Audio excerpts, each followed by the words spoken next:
જોટાણાની જર્જરિત આંગણવાડી રોગચાળાનું કેન્દ્ર બિંદુ બની છે। મહેસાણા જિલ્લામાં આંગણવાડીની હાલત સુધારવા સરકારના અનેક દાવાઓ થાય છે, પરંતુ જોટાણાના ગોકુળનગરની આંગણવાડીની સ્થિતિ જોશો તો હકીકત કેટલી જુદી છે તે સ્પષ્ટ થઈ જશે। ગંદકી, જર્જરિત ઇમારત અને ખુલ્લા વીજવાયર વચ્ચે બાળકો અભ્યાસ કરવા મજબૂર થયા છે। આંગણવાડીમાં પ્રવેશતા જ ગંદકીના ઢગલા જોવા મળે, દિવાલો તિરાડોથી ભરાઈ ગયેલી છે અને અનેક જગ્યાએ ખુલ્લા વીજવાયર જોખમ ઊભું કરે છે।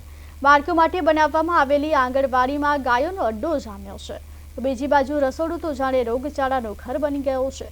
સરકાર અને આઈસીડીએસ વિભાગના દાવાઓ એક તરફ, પરંતુ હકીકત બાળકોના ભવિષ્યને જોખમમાં મૂકતી સ્પષ્ટ જોવા મળે છે। જર્જરિત ઇમારત, ગંદકી અને અવ્યવસ્થાના કારણે બાળકો માટે આંગણવાડી આશ્રય સ્થાન નહીં, પરંતુ જોખમનું ઘર બની ગયું છે। આપણે અત્યારે પહોંચ્યા છીએ મહેસાણા જિલ્લાના જોટાણા તાલુકામાં। જોટાણા તાલુકાની આંગણવાડી છે, હું આપને દ્રશ્યો બતાવવાનો પ્રયત્ન કરીશ। અહીંયા આંગણવાડી છે એટલે તે જર્જરિત છે। બીજું એક આંગણવાડીમાં આપ જોઈ શકો છો, આંગણવાડીના કમ્પાઉન્ડમાં ગાય બેઠેલી છે। હું આપને આંગણવાડીને પણ બતાવવાનો પ્રયત્ન કરીશ। આ આંગણવાડી છે, કેટલી હદે જર્જરિત થઈ ચૂકી છે આપ પણ જોઈ શકો છો। અહીંયા હાલ આંગણવાડીનું કોઈ બોર્ડ દેખાતું નથી, અંદર બાળકો બેસીને અભ્યાસ કરી રહ્યા છે। આંગણવાડીમાં ઠેર ઠેર તિરાડ પડી ગઈ છે। હું આપને અંદરના દ્રશ્યો બતાવીશ। અત્યારે હાલ બાળકો અંદર બેસીને અભ્યાસ કરી રહ્યા છે।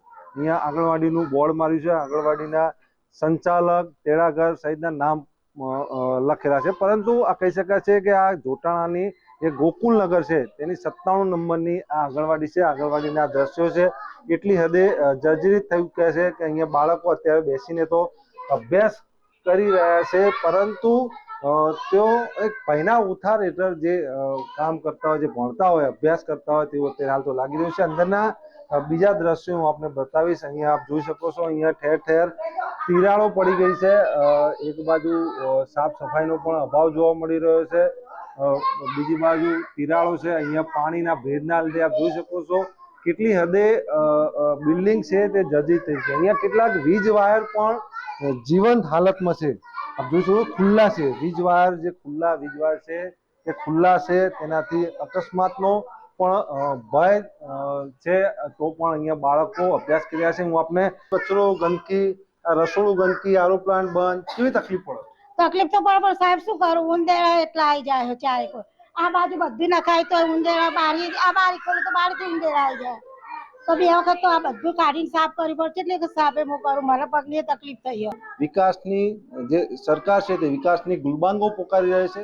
એટલે આઈસીડીએસ વિભાગનું આ જે દાવાઓ છે, જે આઈસીડીએસ વિભાગ પોતાના જે નવા કાર્યોના જે દાવાઓ કરતા હોય છે, તે દાવાઓ અને તેનું જે આ સત્ય છે તેમાં બહુ મોટો ફેર છે। બાળકો કેવી રીતે અહીં ભણશે તે પણ એક મોટો પ્રશ્ન છે।